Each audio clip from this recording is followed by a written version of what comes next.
আজ কিন্তু আমি নিয়ে আসছি আপনাদের জন্য গরমের উপযোগী খাবার। ভিডিওটি শেষ অবধি দেখার জন্য অনুরোধ রইল।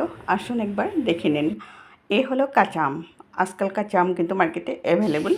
আর এখানে আমি 4 পিস মাছ নিয়ে নিলাম, ভালো মতো ধুয়ে লবণ হলুদ মেখে তারপর আমি ফ্রাই করে নিলাম।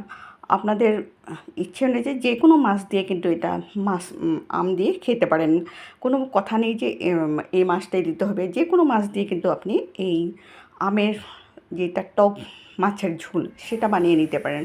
আর এখানে কিন্তু বাহিরা কিছু দরকার নেই, দিতে হবে আপনার পাঁচফোড়ন আর এই ছোটো ছোটো করে কেটে রেখেছি আম।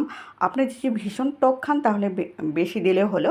আর কাঁচা লঙ্কা, হলুদ, লবণ আর সামান্য পরিমাণের জিরে গুঁড়ো, খুব বেশি দিতে যাবেন না, তাহলে কিন্তু আপনার মাছের ঝোলটা আমের যেটা গন্ধ সেটা কিন্তু শেষ করে দেবে। এর জন্য আমি কিন্তু সামান্য 1 চিমটি দিচ্ছি বললেও ভুল হয় না। আর এখানে পোস্ত, সামান্য পরিমাণে সর্ষে আর দিয়ে দিলাম হলো আপনার আদা।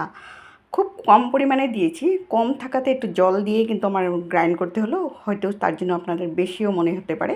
আর যতটুকু জল দরকার আপনি দিয়ে দিবেন। যদি খুব পাতলা খান তাহলে পরিমাণটা একটু বাড়িয়ে নেবেন। গরমে এই ধরনের ঝোল পেলে উফ কি বলবো, মানে আপনার আমের সাথে মাছ মিলে মানে একটা অসাধারণ টেস্ট হয়েছে। আমার বাড়ির সবাই বলল আজকের মানে খাবারটা আমাদের মন পছন্দের খাবার হয়েছে। কোনো মানে ঝাল মশলা বেশি কিচ্ছু না, শরীরের জন্য ভীষণ উপকারী। গরমে একটু টক খেলে কিন্তু ভালো লাগে। এই জন্য বন্ধুরা আপনাদের পরিবারকেও এভাবে বানিয়ে খাওয়ান। আশা করি আজকের রেসিপিটা আপনাদের সবার ভালো লাগবে। আপনারা বানিয়ে খাবেন, যে বানিয়ে না খেয়েছেন একবার বানিয়ে দেখুন, যে আমি মিথ্যে বললাম না কি।